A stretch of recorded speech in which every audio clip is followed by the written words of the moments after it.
দেখুন, আপনাদের আমি একটা জিনিস দেখাচ্ছি, সেটি হচ্ছে এই যে আকাশে দুটো চিল কিন্তু উঠতে দেখতে পাচ্ছেন। এই চিলগুলো দেখে কিন্তু আপনার মনে হতে পারে যে এই চিলগুলো অরিজিনালি, কিন্তু অ্যাকচুয়ালি না। এগুলো দেখতে হুবহু দূর থেকে চিলের মতো হলেও এগুলো কিন্তু কৃত্রিমভাবে প্রস্তুত করা। এগুলো ঘুড়ি আকারে এখানকার আশেপাশে কেউ না কেউ উড়াচ্ছে, সেটি আপনাকে নিশ্চিতভাবে দেখানোর জন্য আমি এই উড়ন্ত কৃত্রিম পাখিগুলোর কাছেই কিন্তু এসেছি। এগুলো বুকের সাথে আছে, কেউ বসে এগুলো উড়াচ্ছে এবং নিয়ন্ত্রণ করছে।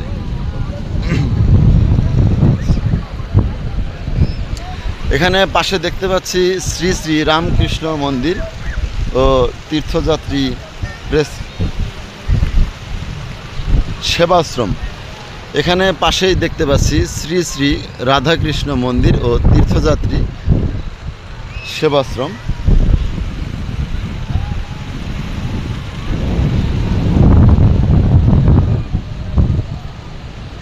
অপরূপ দৃশ্য। গ্রাম বাংলার শেষ প্রান্তে অবস্থিত দক্ষিণাঞ্চলে পটুয়াখালীর শেষ এই সীমানাতে এইরকম নৈসর্গিক প্রাকৃতিক দৃশ্য নিঃসন্দেহে মানুষকে অনেকটাই প্রশান্তি দান করবে।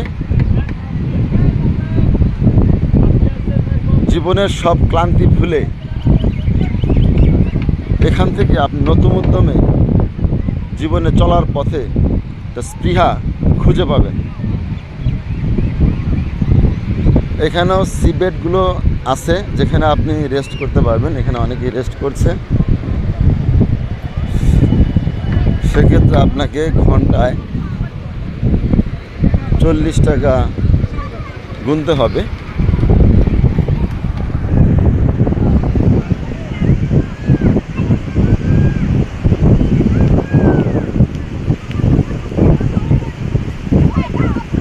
অনেকেই দেখছেন যে এই সাগরের পাড়ে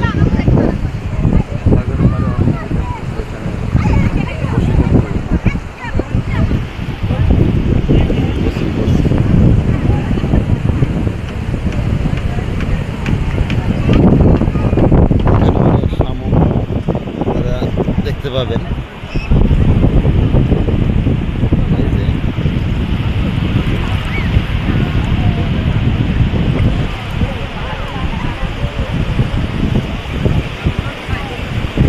এখানে আরেকটা শামুক।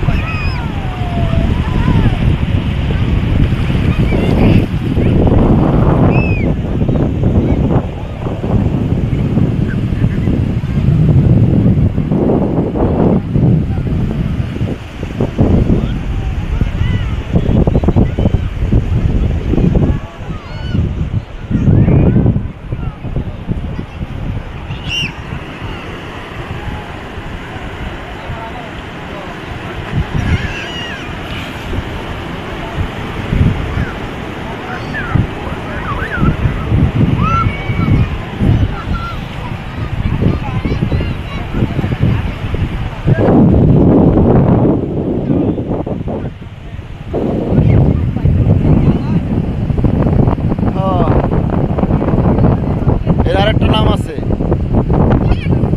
এর আরেকটা নাম হচ্ছে শুধু সাগরকন্যা না, যেমন কুয়াকাটা সাগরকন্যা, এর আরেকটা নাম হচ্ছে সাদিয়া।